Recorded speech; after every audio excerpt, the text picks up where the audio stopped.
What's going on, everybody? Tristan Koberg here, the Blue Collar Nerd. Hey, if you've ever owned an iPhone, then you probably recognize this little guy.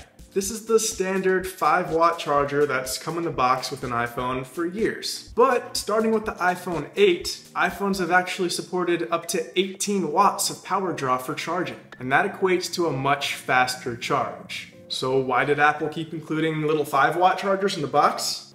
Money.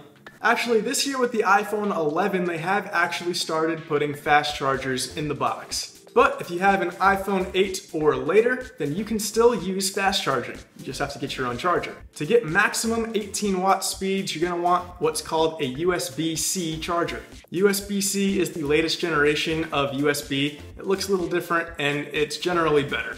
It can support more power draw, it can support faster data transfer, it's both an input and an output, and my favorite feature, it's not keyed, it's bi-directional. So you know how when you go to plug in a regular USB-A plug, it's always wrong the first time, so you flip it over, and then it's wrong the second time, so you flip it back over, and then somehow it's correct the third time. It always takes 3 tries. But that enigma is a thing of the past with USB-C. Any way you plug it in, it's gonna work. I'm gonna put links down in the description below for some chargers that I recommend, both wall chargers and vehicle chargers, because I know some of you techs out there, you're gonna need to be charging them in your vans. Now to make this work, you're also gonna need a USB-C to Lightning cable, because Apple still hasn't adopted USB-C as a standard on the phones themselves. That's still what's called a Lightning connector. So you'll need a cable that's Lightning on one end and USB-C on the other, and the USB-C end is what plugs into your fast charger. That said, at the end of the day, it's super worth it because it is very noticeably faster. 30 minutes of charging with the regular 5-watt charger will get you to about 17% from dead, and with a full 18-watt USB-C fast charger, that same 30 minutes is going to get you to about 48%. Now don't worry, iPhones use lithium-ion batteries and they will only draw as much power as they support.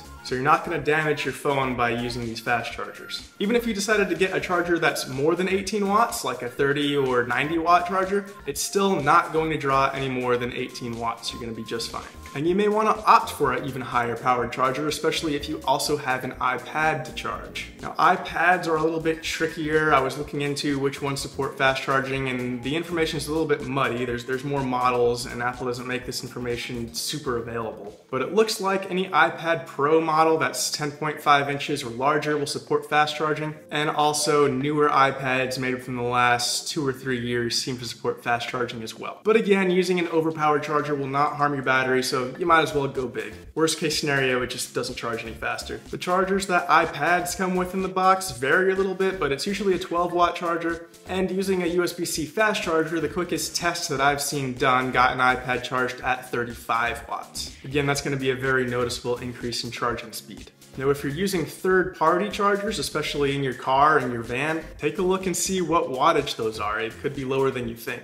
If you're trying to charge an iPad, you're going to want at least 12 watts. And if you're trying to charge an iPhone, 5 watts is what it comes with, which is fine, but it's pretty slow. And if you have an iPhone 8 or later, you can do much faster. Again, links down in the description below for everything I mentioned. I'm going to put car chargers, wall chargers, the cable that I talked about. Everything's going to be down there in the description below. So if you're interested in any of this, go check that out. Anyways, that's all I got for today. Super appreciate you checking out my video. Be sure to hit like if you like this content and you want me to make more. And definitely hit that subscribe button if you haven't already. That's how you're gonna make sure that you don't miss any of my new content coming out. Appreciate it. I'll catch you in the next one.